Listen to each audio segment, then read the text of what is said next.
Welcome to another Zincast, and it's your daily fix of NHL news and plays. And let's jump right into the action that we saw last night.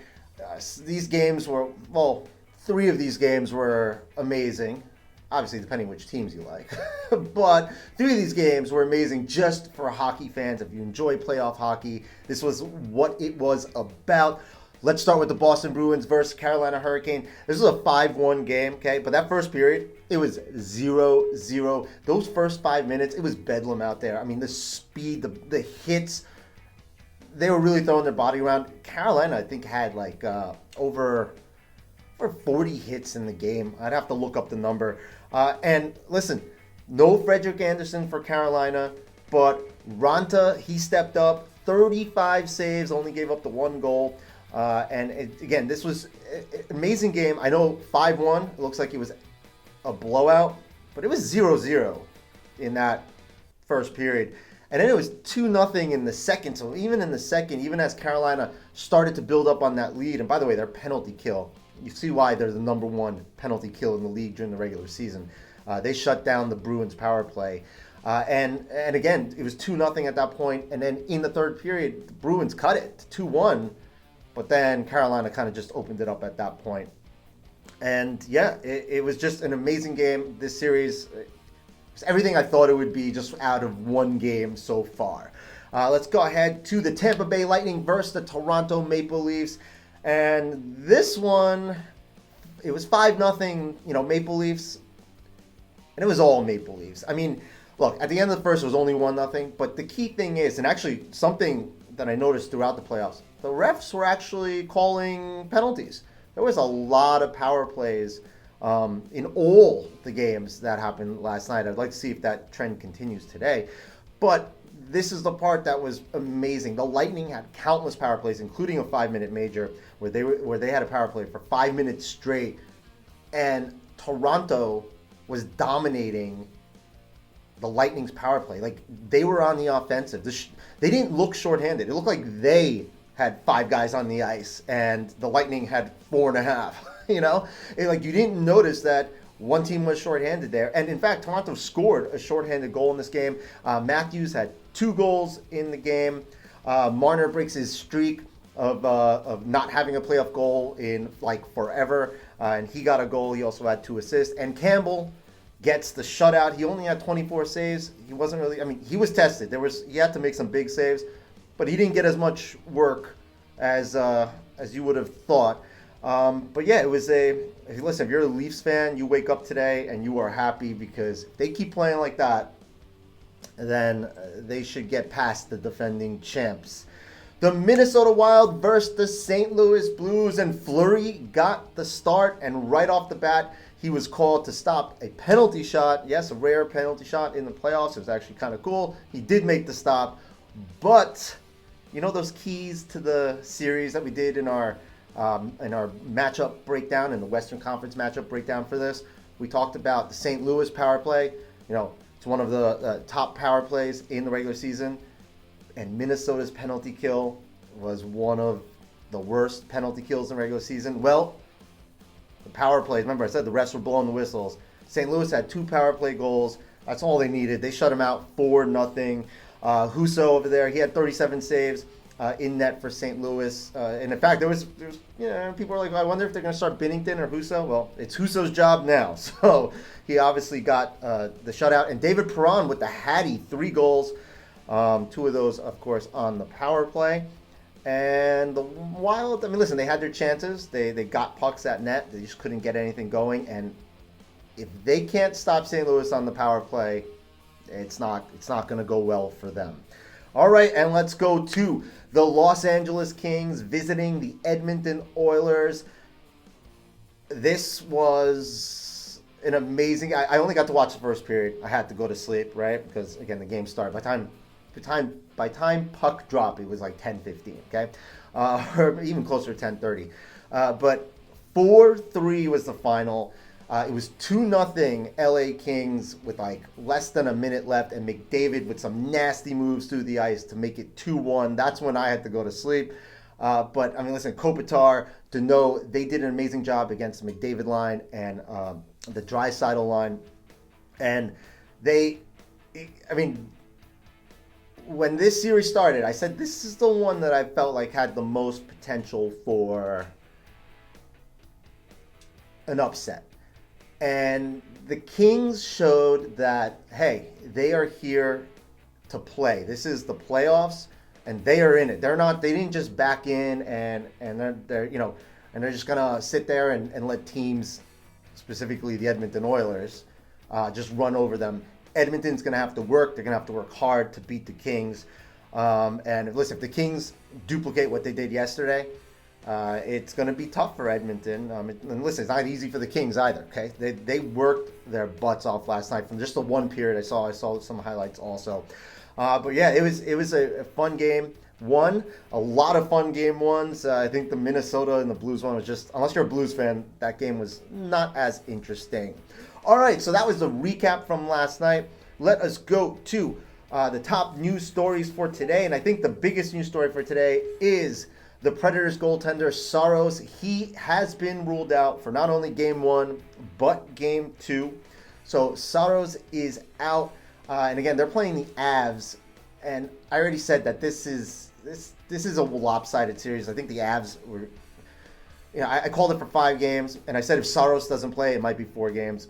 This definitely hurts the Predators. So we'll see how that plays out. And when we go over some Vegas odds, you'll see that's weighing in on that. But the Avs definitely the heavy favorite there. Other news, Ovechkin looks like he's going to play, even though he's listed as game time decision. But it looks like he will be playing against the Panthers. Ekblad, the Panthers, he's a little bit more iffy, also game time decision. We'll see how that goes. Panarin is back for the Rangers. And, of course, Zucker, he is out for the Penguins, so we should see Boyle and Kapanen. I will have to check those lineups, but that's generally what we run when Zucker is not in the lineup. And, of course, Tristan Jarry not in net for the Penguins with a broken foot. So Casey DeSmith will get the call, and he'll be going up against Shesterkin. So that was all the news and the breakdowns of what happened last night and some of the news for today leading in today's games. And I think that's a perfect segue to go ahead and get Shant on the phone for a new segment called Place Some Pucking Bets with Shant. Shant, you're on the call right now. Before we go into last night's games, I just want to say, how you doing, man? Doing good, Chris. You? It was some games yesterday that were amazing. So yeah, I mean, you got to be ecstatic over the Kings' performance.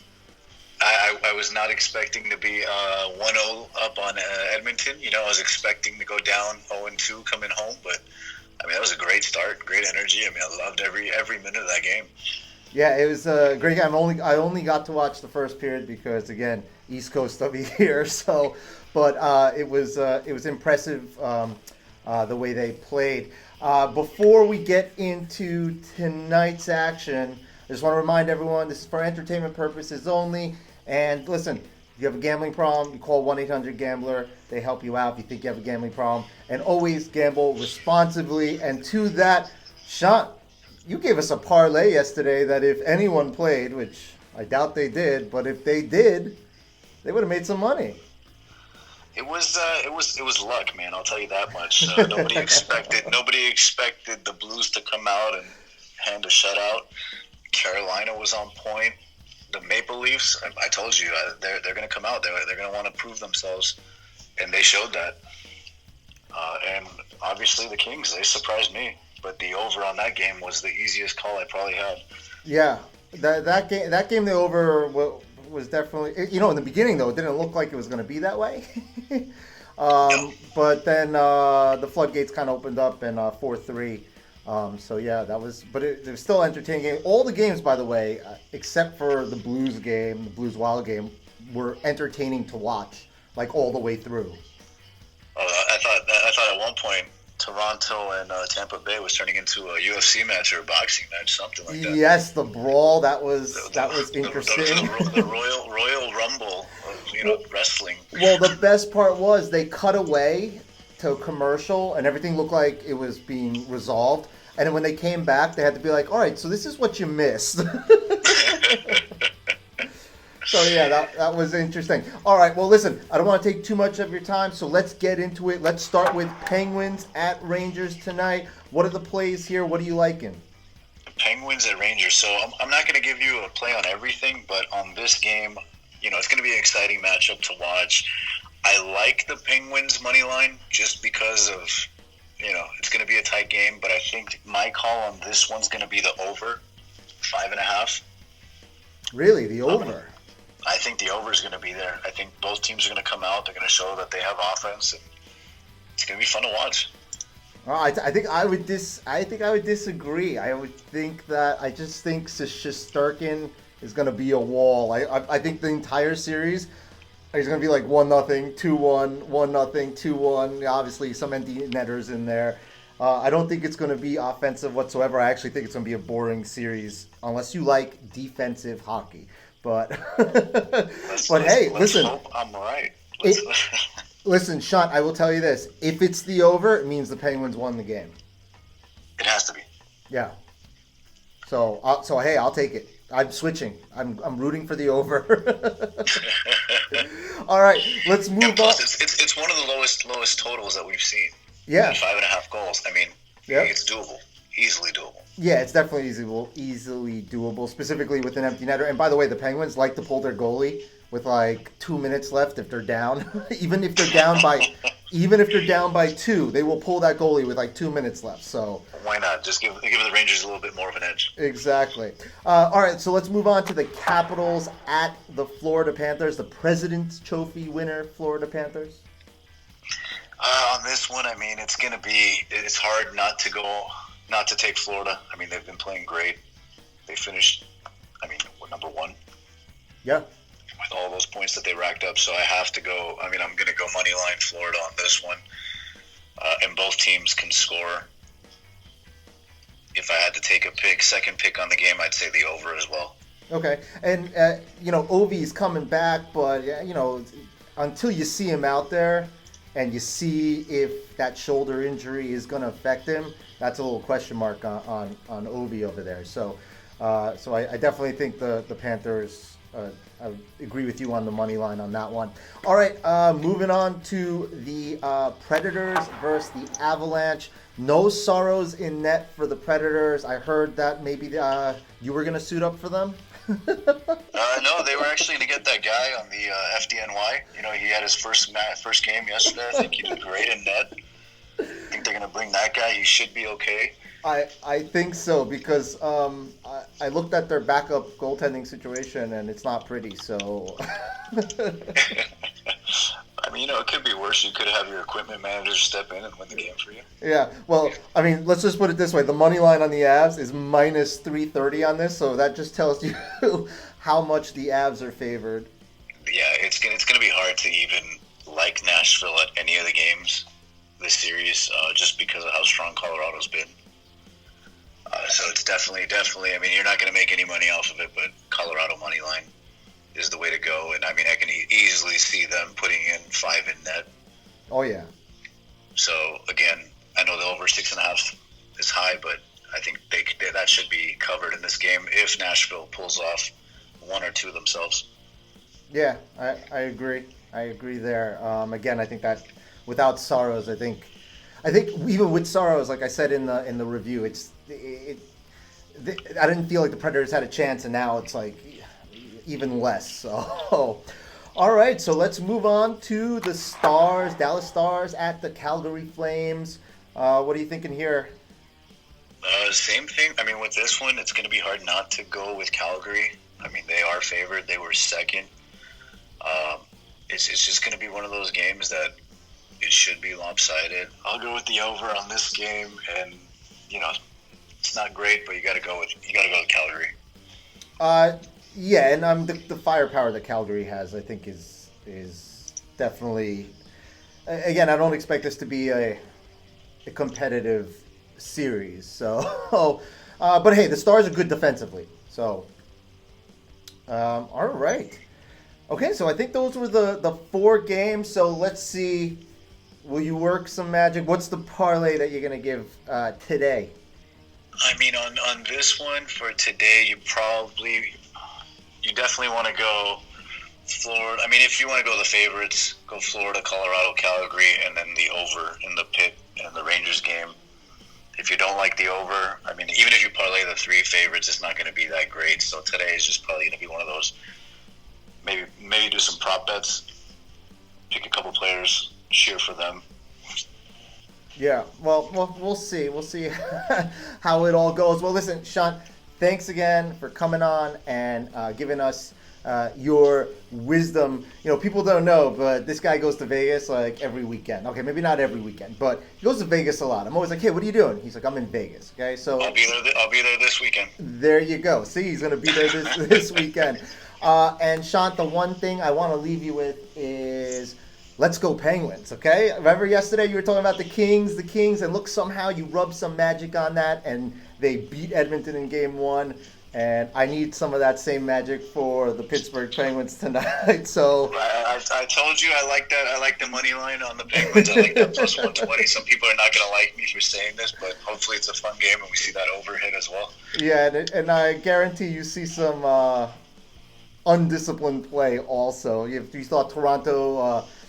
Tampa Bay got a little physical there, and with the brawls, you know, Penguins always bring that, especially when someone gets under their skin. They tend to not hold it together, which I'm not saying in a good way, but it's fun to watch. So hopefully the fans can tame themselves, though. Yeah. All right. Well, again, Shant, thanks again, and you know, the next time we do a show, I told everyone we're going to be doing these shows, you know, periodically, not guaranteed to be every day because you're going to be in Vegas and so on. But we get you on as much as we can as it works with your schedule and my schedule. And thanks again, man. Thanks, Chris. Appreciate it. Thanks for having me on. All right. Have a good one. Talk to you. Bye-bye. Bye. All right. So that was Shant on the line with Place Some Pucking Bets, right? And, yeah, he did amazing yesterday. So I'm curious to see how his luck runs today. And that's about it. So I hope you all enjoyed. Please like and subscribe. Comment below. Give us some of your picks. Yeah, let's go Penguins, right? Okay. You know who you are.